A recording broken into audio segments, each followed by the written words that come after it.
Hello, I'm your instructor, Bernard Norcott-Mahany. I am recording the PowerPoints for the 13 chapters we're going to look at. This way, if we had a face-to-face class, I would be going over this stuff in class, and at least you can get my sort of take on that might help. Also, if you don't have your book to start off with, it will help to at least have some information. So, without further ado, I'm going to get into the chapter one, which is an introduction. And I don't think you really need to read chapter one, but this PowerPoint should be sufficient for the information. So, chapter one is going to look generally at what is mythology. Okay, and so what is a myth? A myth is a story. The Greek word mythos means an utterance or a story, so it's that. But it's come to mean specifically a story that deals with the gods, a story that deals with heroes, that sort of thing, usually something that's in the sort of once upon a time period. Now, not all of that is the case. The Greek myths that deal with the Trojan War are set in a vague historical context. It's just that there was a period of the Trojan War, of the sort of the heroic period, that happens right before a total crash, and then a period of the Dark Ages that runs about 300 years, and then the literature we have all comes after that. So the literature is all looking back to the good old days before the crash. So what is classical mythology? It's Greek mythology primarily. The Romans adopted the Greek myths. The Romans had their own view of gods, which was not quite the same as the Greeks, but as the Romans came in contact with the Greeks, that sort of changed. But the Romans, originally had a more of a sense of the gods were forces in the universe. How do we make sense of classical myths? The way I make sense of classical myths is the same way I make sense of any sort of literature or any sort of stories, and that is just by using lit-crit, technique. I mean, that's my own personal sort of way of looking at things. I look at the stories. What do the stories tell us? Why study classical mythology in the 21st century? Well, these myths continue to have some effect. There were a couple Hercules movies made just a couple of years ago. One with Dwayne Johnson, the other one without. The one with Dwayne Johnson infinitely superior in my mind to the other one. And there were the Clash of the Titans movies that resurrected a movie from the 1980s, and that of course tells the story of Perseus, and that again goes back to the Greek myths. So we're going to look at something where there'll be a chart here on the next slide from William Bascom. Bascom, for some reason, considered myth to be myth and folktale, and so forth to be prose. Most myth, actually, most Greek myth was sung in verse. So you have to keep that in mind. Don Cupid was a religious scholar. And he also sort of made a definition of myth. Now, the problem with any sort of definition of anything is that narrows it. Now, sometimes definitions are helpful. You want to know what you're talking about when you're talking about something, and so sometimes you have to define your terms to make sure you're all sort of on the same page. But myth is really sort of bigger than any definition. There's a statement attributed to Robert Frost. I don't know if it is Robert Frost, when he was asked to define poetry, and he said, if you can define it, it's not poetry. And that's sort of the same about myth.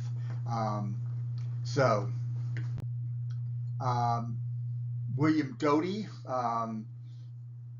sort of looked at myth and judged myth more in terms of the body of myth, right? A mythological corpus.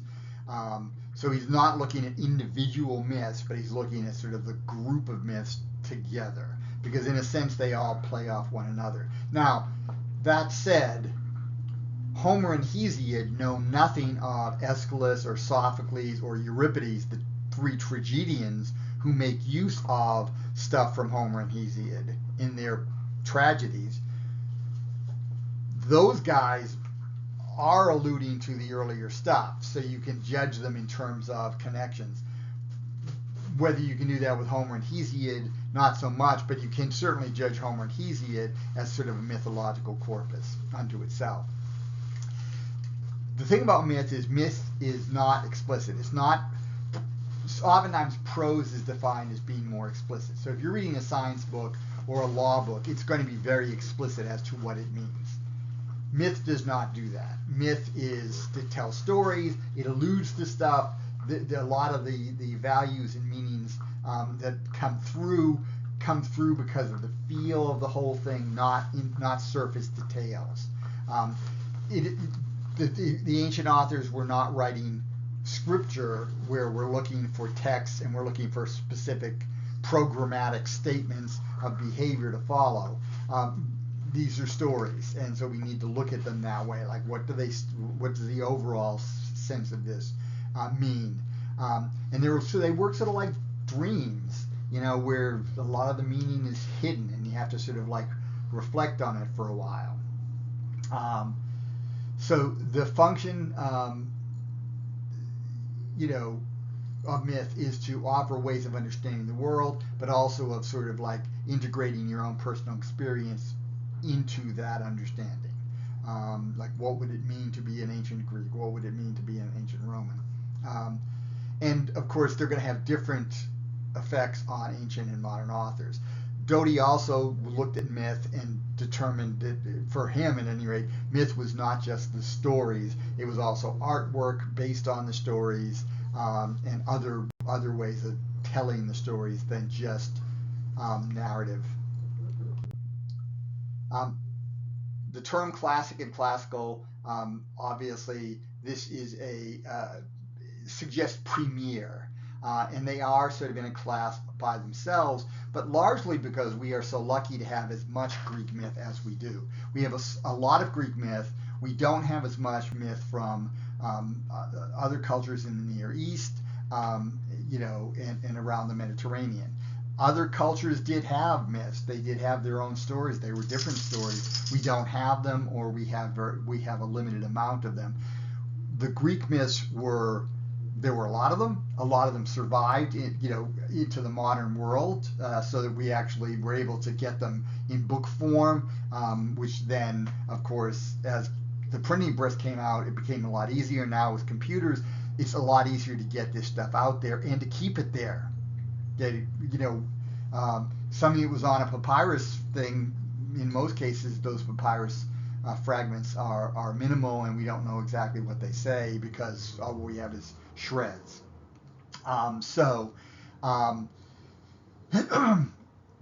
It's the size of Greek myths. That's what makes Greek myths sort of like ideal to study myth.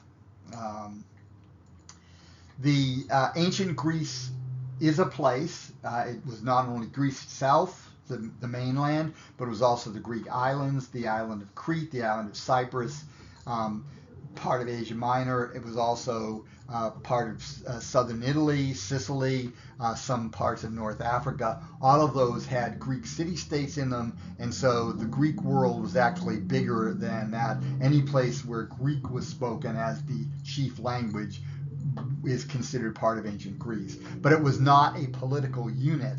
These were all individual city-states. The word polis means a city-state. You had a city and its surrounding areas. So in the case of Athens, Athens controlled Athens, and it controlled most of Attica, which was a pretty good size around it. But it would be something like if instead of the United States of America, what we had were the individual states, and especially if you think of like smaller states like Rhode Island, or Connecticut, or those they're very small units. That's more a better way of maybe thinking of these polites, these city-states. We're going to be looking at myths in the Archaic period. We're going to look at myths from the Classical period. Those are going to be the two main ones. We will look at some stuff from the Hellenistic period, but very little. So the archaic period runs from 750 BCE to 490 BCE, roughly.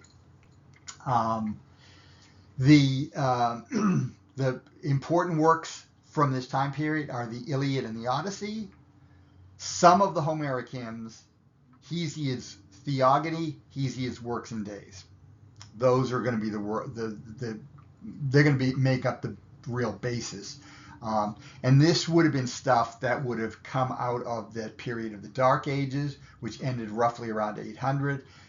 Greece starts to sort of have its rebirth then, and things are really moving by 750.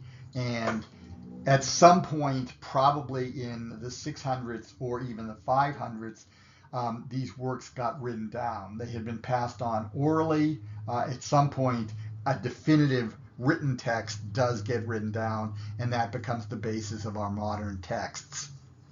So the Iliad and the Odyssey, both attributed to Homer, were originally oral compositions. This means that they were composed in performance. They were not composed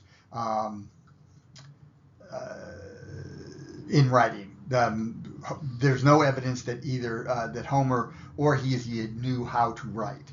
And even if they did, at the time, the songs were sung by singers, and those singers sang them in performance. They didn't actually keep a record of their writing. Homer is sort of a shorthand expression. Homer sort of represents not an individual named Homer, but represents this whole tradition that produced the Iliad and the Odyssey.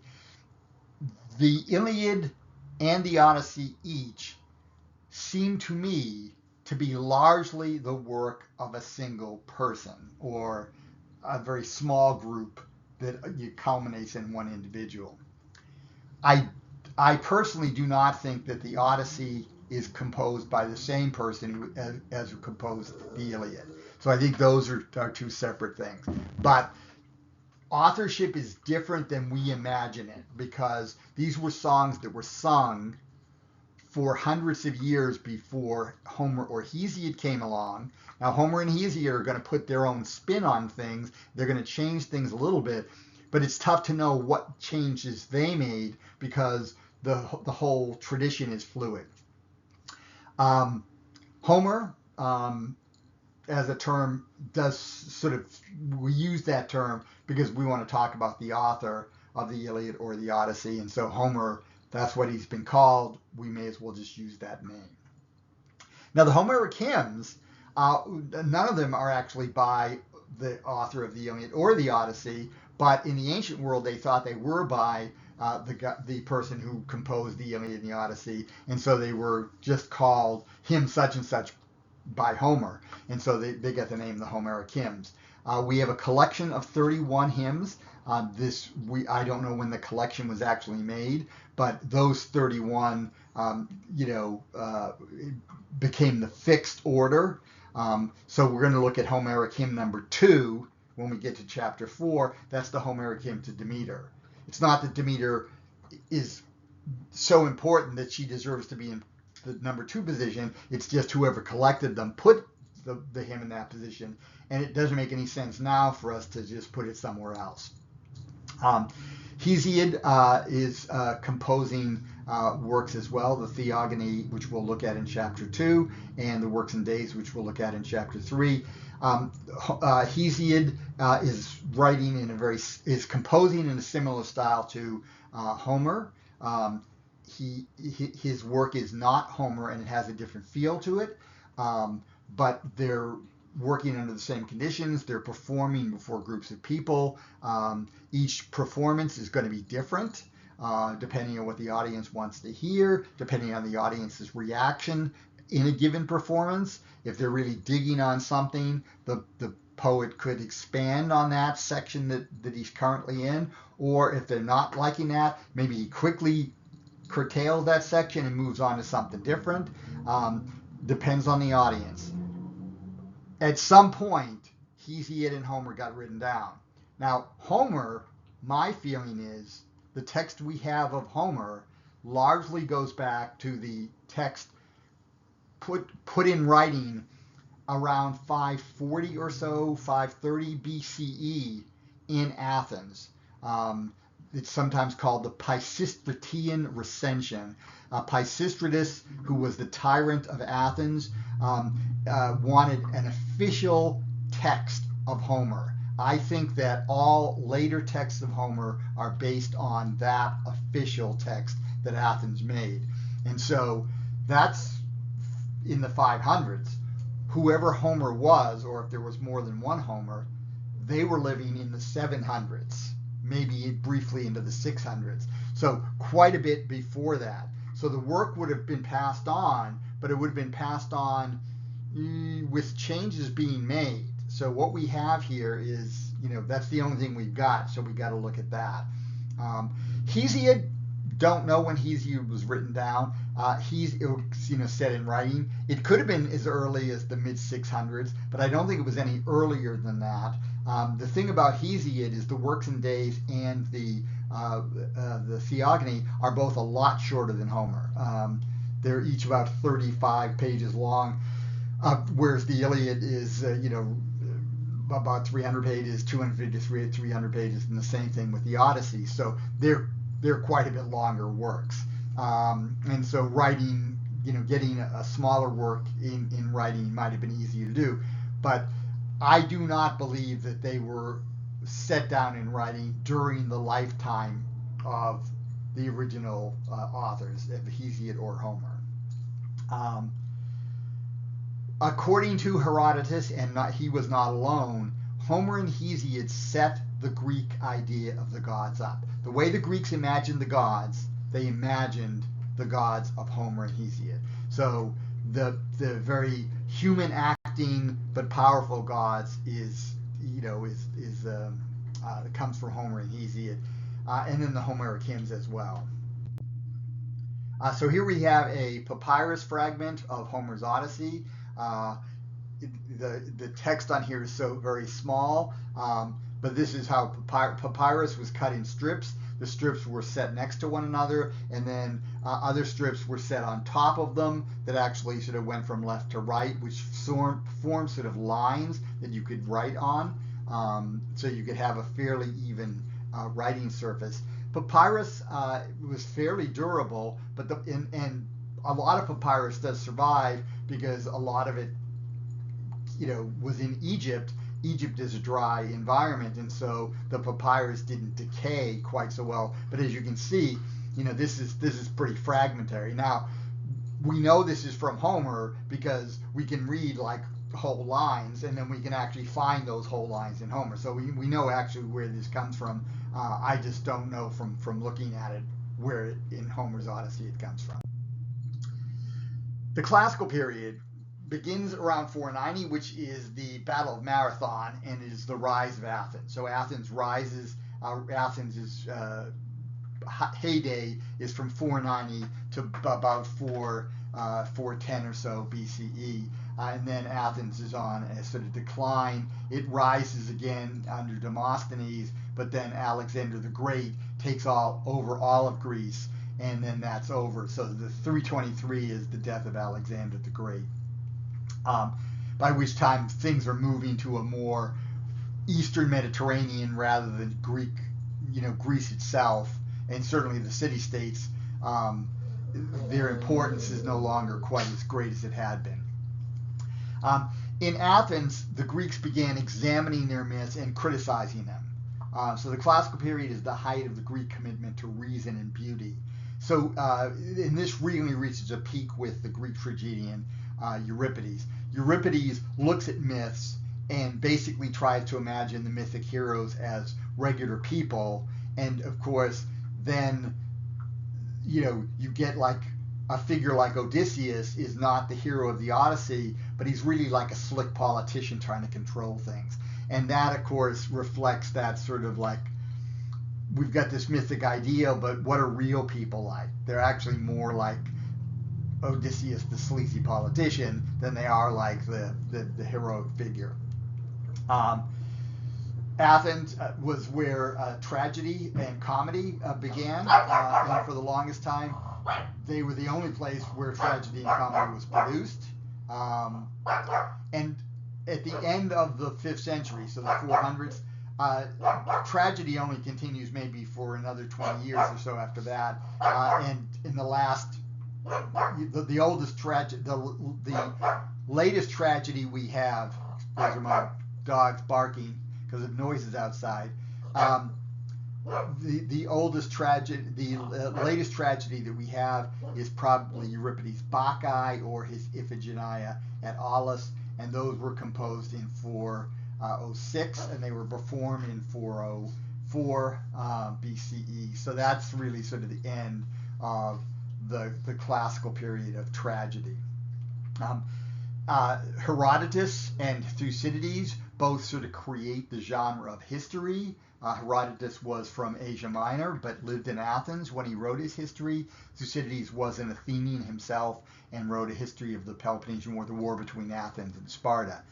Visual arts also really pick up. The sculptor Phidias created the gigantic statue of Athena and the gigantic statue of Zeus at Olympia. These were, massive and artworks. There's also this sort of classical ideal, this idealized human form. Mythos is then opposed in philosophy between the mythos, story, and logos, rational argument. Okay, philosophy is looking at how to come to a reasoned argument, to get to a truth. And so myths, which are much more emotional and they're more engaging because they're stories, do not actually advance that. So, for instance, Plato, the author who gives us his own version of Socrates in his various dialogues, and he's sort of seen as the creator of philosophy as we know it. There were philosophers before him, but he's really the first philosopher where we have a lot of his work. We have a ton of Plato, actually. Plato would have banned poetry, which would be poetry, tragedy as well, from his Republic. And why? Because it's too emotional. And what you need is people who are thinking with their brains and not with their hearts, would be his sort of way of looking at it. It also starts to, in Euripides we see this, people start to look at myths from a rational point of view. So they're trying to imagine how would people really react in those circumstances, and then you get things like the slick politician Odysseus. The myths in the Hellenistic period we're not going to see very much of, but one of the things that Alexander does is he creates a city in Egypt called Alexandria, and in Alexandria there was a temple of the Muses, the Museon or the museum, and part of that museum was a great library. And it came to be the rule that the great works would be collected in one large setting in Alexandria.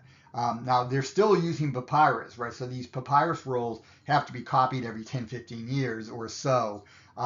And so over time, you start losing people. There was a great fire that burned a part of the library. And those works then were irretrievably lost. If there were only 2 or 3 copies of a work and you lose them, then they're gone forever. But it was a place of scholarship. It was like a university, and the scholars there were very scholastic, very interested in sort of grammar and the use of language and that sort of stuff. So you have when they deal with myth.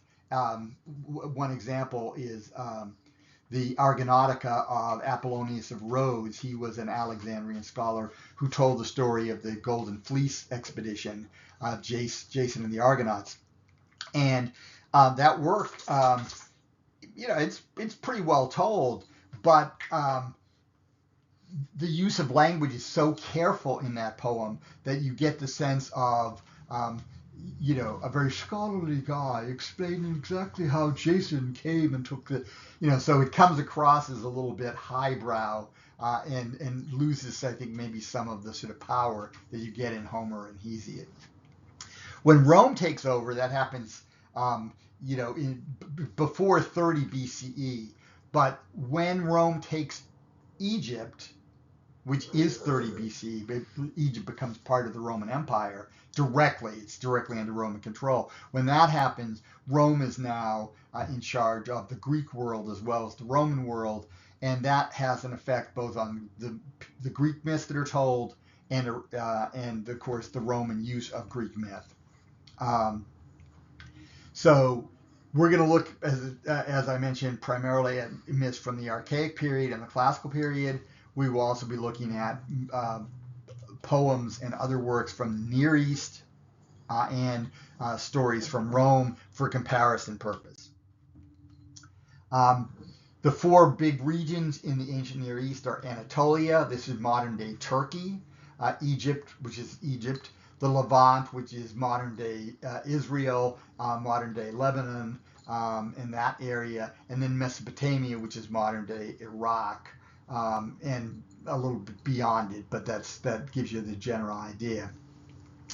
The Levant, especially Phoenicia, which was modern-day Lebanon, had a lot of interactions with the Greeks. The island of Cyprus is closer to modern-day Lebanon than in modern-day Turkey than it is to Greece. It's actually quite far away from Greece. And so there's a lot of interaction between those two cultures. The Greeks also very much admired the Egyptians and the monuments they saw in Egypt because Greeks sometimes had soldiers who served in Egypt, under Egyptian rulers, as mercenaries, and they would see these things and to the Greeks at the time, this was amazing, right? You see the Sphinx, you see the pyramids. It's like, wow, this is like, buildings on a tremendous level, monuments on a tremendous level, something far beyond anything the Greeks could do at the time. So they likely began saying, hey, these people really know what's going on. Their ideas are important. Maybe we should adopt some of them. And so some of that works in.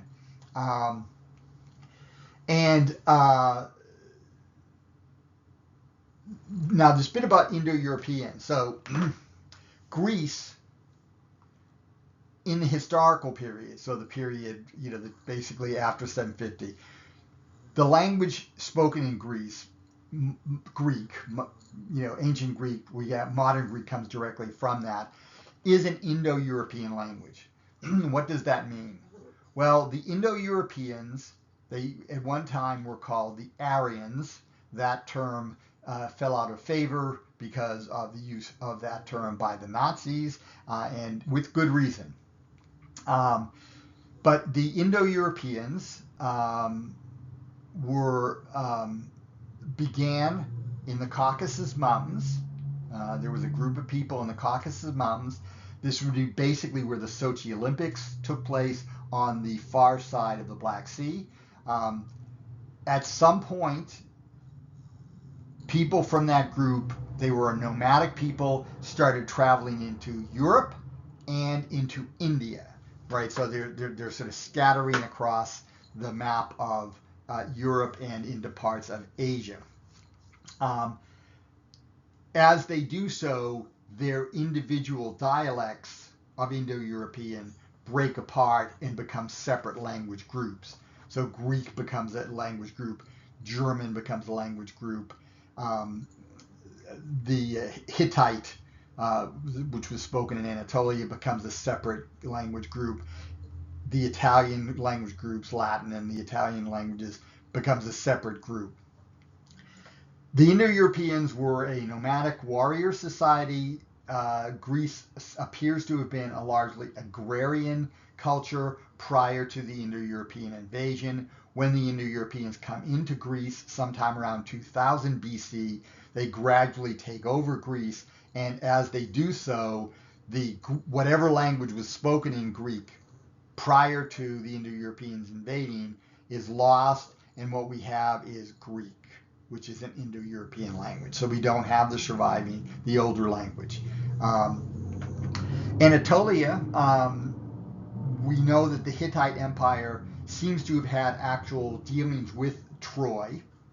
And there are letters from the Hittite king regarding a Prince Alexander of Wilusa, and that is thought to be Alexander, aka Paris, the prince that takes Helen, that starts the Trojan War. That appears to be that guy. So the figure of Alexander is a historical figure. The figure of Paris or Alexander that we have in the Iliad, of course, is a fictional construction. So it's sort of based on a true story, but it's really loosely based on a true story. But at any rate, the Hittites, the documents we have from the Hittites indicate that there likely was a real Trojan War. So we have some historical evidence, not just the Greek stuff.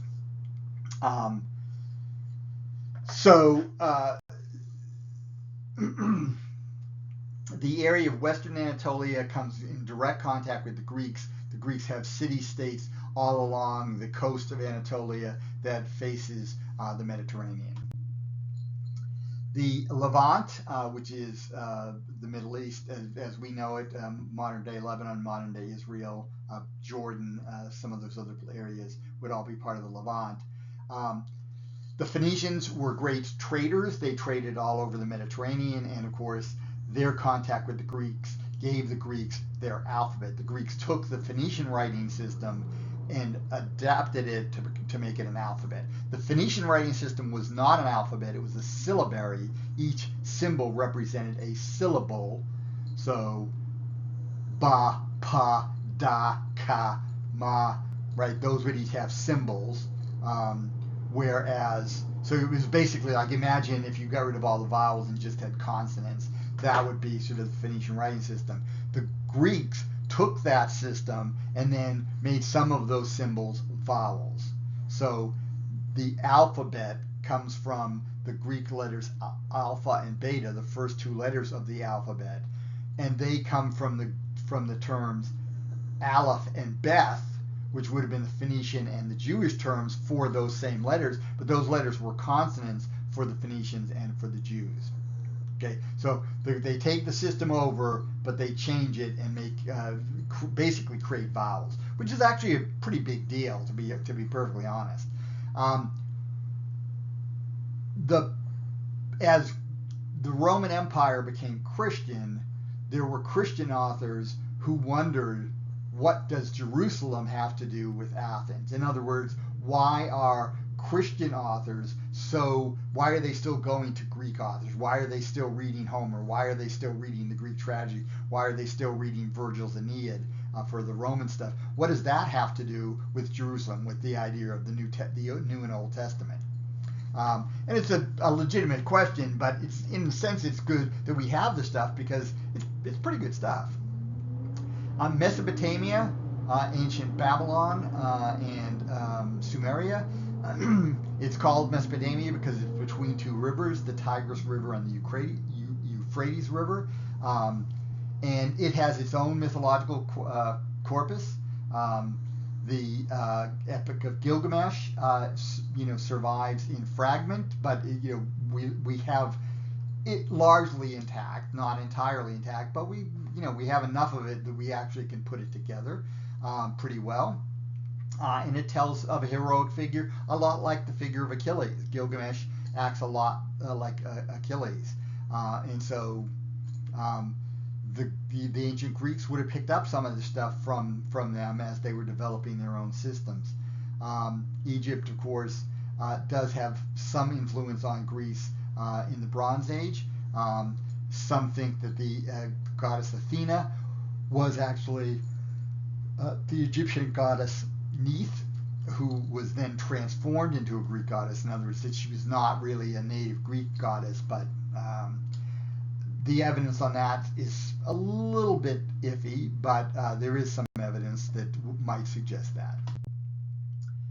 This is a lion on a processional wall of the Ishtar Gate in Babylon.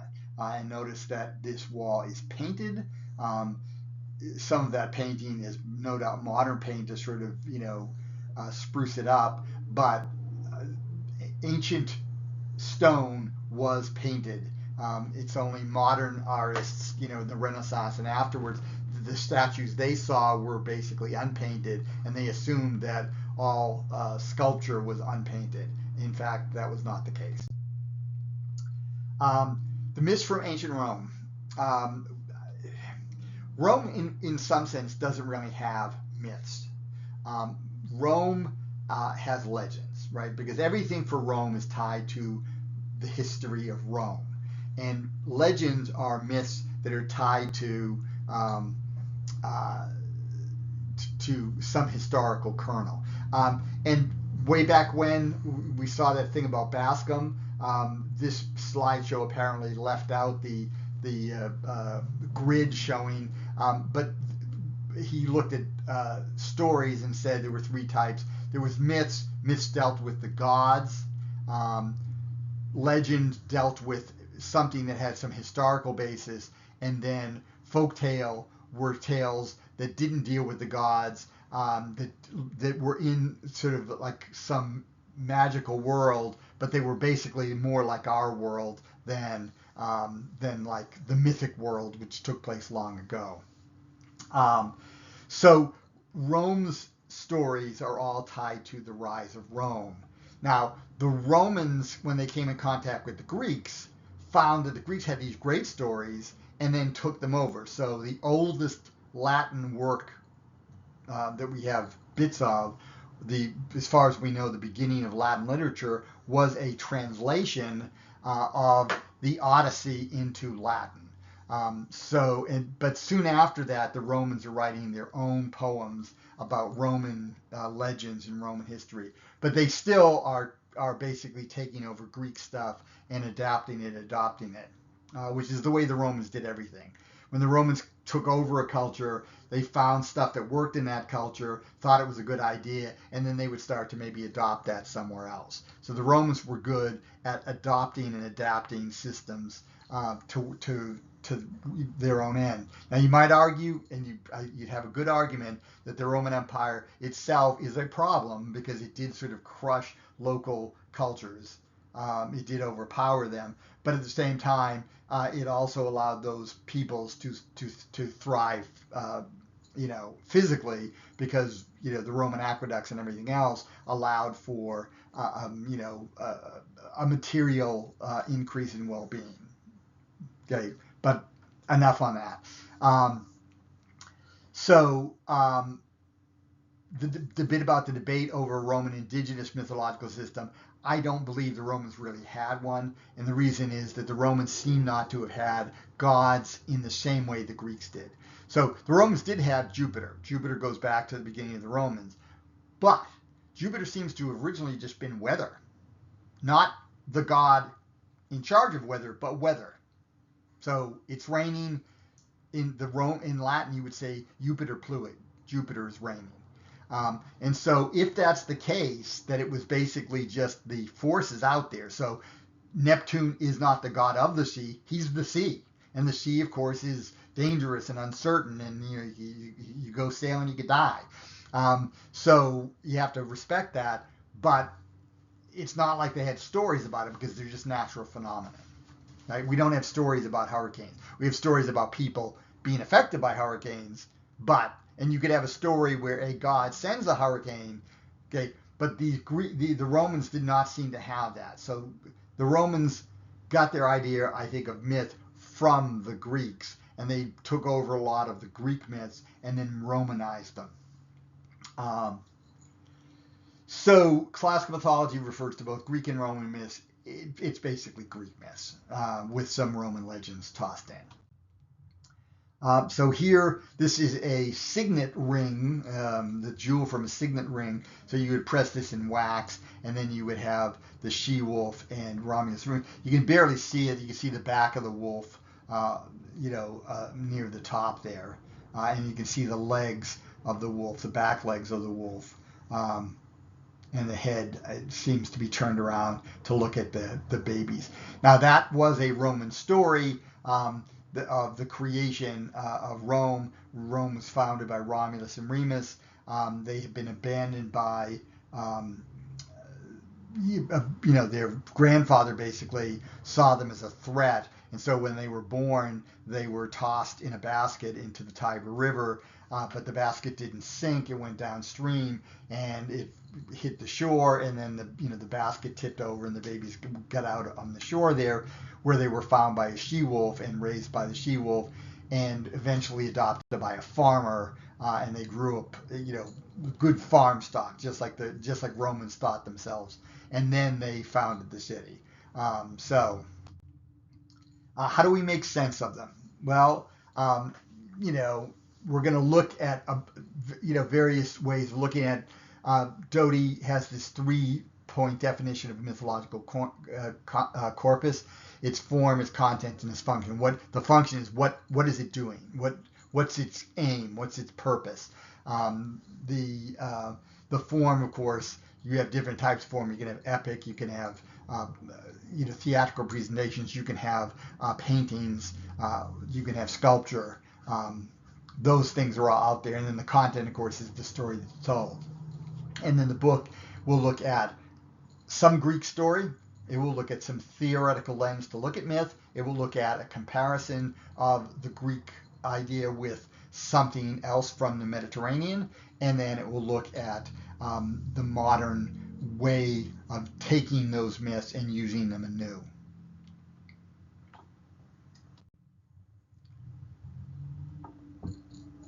So I think these are largely pretty clear. You can sort of look over those. The bit about theory, I will say this: the way Maurizio arranges her text is every 2 chapters have like opposing lenses. So chapter 2 has a lens which suggests that myth can only be understood within a particular cultural context, whereas chapter 3 has a different scholar who takes the view that you can actually learn a lot from comparative mythology, from taking a myth of one society, looking at a myth from another society, and seeing how they're similar and different. Because all myths deal with the same sort of things. What's the purpose of life? How do we deal with death? Right? Those are certain issues that every culture deals with, and so you can actually look at those comparatively. So that's the way she's going to organize the theory sections, is in pairs. The comparison, so you can look at the myths to see what's the same, so the universal aspects, and then diffusionists would look at myths to say, well, the myth started here, but it seems to have gone to this other culture. And there's some of that. We know for a fact that the Greeks would have gotten some of their ideas from the Egyptians, some of their ideas from the Phoenicians, some of the ideas from the Hittites. So those things would have come into the Greek consciousness, and then that, of course, then becomes something different in Greek hands. And of course, the Romans definitely were taking the Greek stuff and then changing it. So diffusionists are looking at myths and how they sort of spread, whereas you can also just look at it as to what universal themes are there. And so there is some advantage to looking at other ancient myths in comparison. What do they tell us about the Greek myths or about these other things? And the reception is going to look at myths in modern and contemporary Western art, and how are myths made to address our concerns. So like you can look at a movie like, well, I mentioned the Hercules movies that just came out a few years ago, one with Dwayne Johnson. They are a way of telling the Hercules story. What does it tell us, right? Because they're really aimed at us, right? They're aimed at our understanding. Or you could look at like Thor in the Marvel Cinematic Universe. That is Thor from the Norse myths, but it's also different because, for one thing, Thor's a little bit smarter than at least a little bit smarter. He's sort of a dunderhead for the Norse. He is their great hero. He's the one closest to the humans for the Norse, but he is sort of dumb. And Loki's always playing tricks on him. And that's not quite as much the case in the Marvel Cinematic Universe Thor. Here, for instance, we've got a picture of Romar Bearden. He made these collages. This actually comes from his illustrations that it did for an edition of the Odyssey, of Homer's Odyssey, showing the underworld, right? There's a scene where Odysseus travels and meets ghosts. And here we get a sort of like voodoo, you know, the islands of the Caribbean, that sort of view of the underworld in the Black experience as a sort of point of comparison. So why study myths in the 21st century? Mary Midgley is a great sort of author. She wrote a work called Myths That We Live By. And her point is that mythic thinking controls everyone. I mean, we all sort of, drank the Kool-Aid. We did it long ago. We did it when we were kids, right? This has all become part of it. Now, you can learn to get some critical distance and look at that stuff a little more critically, but it's always going to have an effect. So, like, my view often of, like, the Old West is going to be determined by Westerns that I saw when I was a kid. Those Westerns present a very idealized view of the West, one that suggests that the white man was not the problem. He was, or he certainly was part of the problem, and it does not acknowledge, like, the native tribes, quite so much. Some do. Some films do. Even some films from long ago actually present the Native Americans a little bit more fairly, but it still definitely suggests the right way to go is the Western way, the way of the people who are European in ancestry. Okay, and I critically realize that in fact is not the whole truth. It's not really the truth. I mean, it is a position you can take, but I think it is not sort of borne out. But that doesn't change the fact that that's still going to be like my brain is hardwired to sort of see things that way initially. So if I see a Western, I'm going to get caught up in that story, and I'm going to get caught up in that worldview, and I'm going to forget some of these things until I look at it critically later and say, I don't think that's actually the way things would have been handled, and I think what they're doing here is they're whitewashing stuff. She, in the book Myths That We Live By, she actually looks at the whole Enlightenment era, and the Enlightenment was really pushed individualism. And of course, that's a big thing for the American mindset, right? Rugged individualism is sort of the way Americans see themselves. The problem with that system is that can lead to a system where it's me against you, and I'm going to go after what's good for me, and I don't care if, like, it totally ruins you. Well, that's exactly the attitude that Achilles has in the Iliad. He's definitely a rugged individualist. Agamemnon insults him, and then he didn't care if the entire Greek army gets wiped out. Okay, so there's a danger to that rugged individualism as opposed to collectivism, right, where you work together for the common good. Well, that could be a different myth, but it's not the myth that's generally told in America.